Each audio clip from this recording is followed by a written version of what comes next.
নমস্কার, inside the কিচেনের আরেকটি নতুন পর্বে আপনাদের সবাইকে স্বাগত জানাই। সব জায়গায় মুম্বাই স্পেশাল পাওভাজি কথাটি প্রচলিত থাকলেও এখন কিন্তু ভারতবর্ষে প্রায় সব জায়গায় এই স্ট্রিট ফুডটা দেখতে পাওয়া যায়। বলতে গেলে কলকাতা স্ট্রিট ফুডেও একটা ভালো জায়গা করে নিয়েছে এই পাওভাজি। রেসিপিটা প্রথম থেকে শেষ অবধি দেখার অনুরোধ থাকলো, আর ভালো লাগলে একটা লাইক আর কমেন্ট করে দেবেন। শীতকালে বাজারে গেলে তো বিভিন্ন রকম সবজি দেখতে পাওয়া যায়, তাই এই সময় পাওভাজি বানানো আর খাওয়ার মজাই কিন্তু আলাদা। আজকে আমি প্রেসার কুকারে কিভাবে তাড়াতাড়ি কম মশলায় কম ঝামেলায় ফুড কালার ব্যবহার না করে স্ট্রিট ফুডের স্বাদে পাওভাজি বানাবো সেটাই দেখাবো। আমি এখানে যে সবজিগুলো নিয়েছি সেগুলো হলো আলু, ক্যাপসিকাম, মটরশুঁটি, বিট, ফুলকপি আর গাজর। বিট অবশ্যই দেবেন, এতে ভাজির কালারটা দারুণ হয়। আর সব সবজিগুলোই দেখুন ডুমো ডুমো করে প্রায় একই রকম করে কেটে নিয়েছি।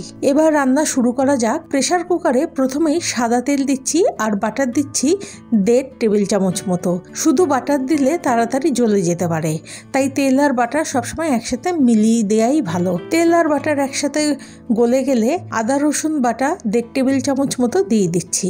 1 মিনিট নেড়ে নিয়ে দুটো বড় সাইজের পেঁয়াজ কুচি করে দিয়ে দিচ্ছি। পেঁয়াজটা 2 থেকে 3 মিনিট মতো আদা রসুন বাটার সাথে নেড়ে নিয়ে 1.5 খানা বড় সাইজের টমেটো কুচি করে দিয়ে দিচ্ছি। টমেটো আর পেঁয়াজ একসাথে ভেজে নিচ্ছি 3 থেকে 4 মিনিট মতো। এখন গুঁড়ো মশলাগুলো দিয়ে দিচ্ছি। 1 চা চামচ হলুদ গুঁড়ো, 1.5 টেবিল চামচ কাশ্মীরি লাল লঙ্কার গুঁড়ো আর পাওভাজি মশলা দিচ্ছি বেশি করে, এই 2 টেবিল চামচ মতো। এই মশলাগুলো দিয়ে পেঁয়াজ টমেটোর সাথে কষাতে থাকবো, আর কোনো মশলা এখানে ব্যবহার করছি না। মশলাটা খুব ভালো করে কষানো হয়ে গেছে।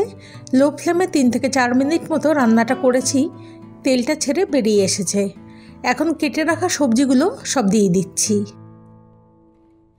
সবজিগুলো মশলার সাথে ভালো করে মিশিয়ে নিয়ে কষাতে থাকবো। নুন দিচ্ছি। সবজি কষানো হয়ে গেলে গরম জল দিয়ে দিচ্ছি 2 কাপ মতো।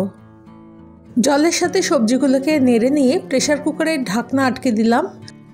হাই ফ্লেমে রান্না করলে 5 থেকে 6টা সিটি দিতে হবে, আর মিডিয়াম ফ্লেমে রান্না করলে 3 থেকে 4টে সিটি দিলেই হয়ে যাবে। প্রেসার কুকার ঠান্ডা হলে তবেই ঢাকনাটা খুলবো। ঢাকনা খোলার পরে দেখছি সবজিটা বেশি পাতলা হয়ে গেছে, তাই একটু হাই ফ্লেম করে টানিয়ে নিচ্ছি। এবার একটা স্ম্যাশার দিয়ে সব সবজিগুলোকে স্ম্যাশড করে নেব। কোনো ফুড কালার ছাড়াই কত সুন্দর কালার এসেছে দেখুন।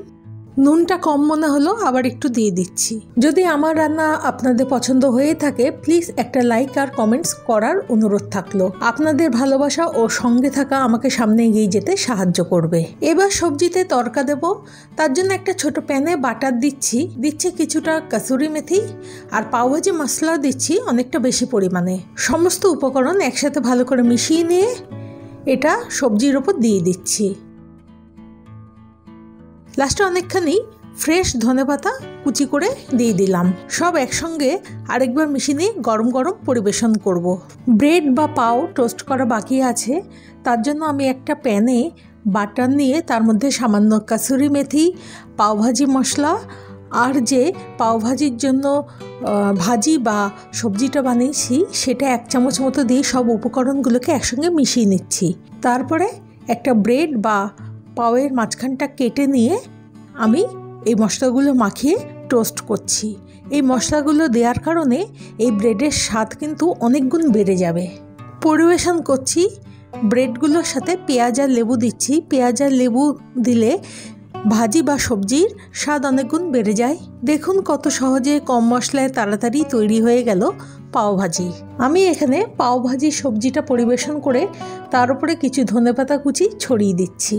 এখানে আমি ভাজির ওপরে কিছু পনির কুচি করে দিয়েছি, এটা অপশনাল, আমি নিজে থেকেই এটা দিয়েছি, দোকানে এইভাবে দেয় না। আর সব শেষে দিয়ে দিচ্ছি বাটার। একবার বাড়িতে এইভাবে পাওভাজি বানিয়ে দেখুন, এটা স্বাদে রাস্তার দোকানের পাওভাজির থেকে কোনো অংশে কম যাবে না। পুরো ভিডিওটা দেখার জন্য অসংখ্য ধন্যবাদ।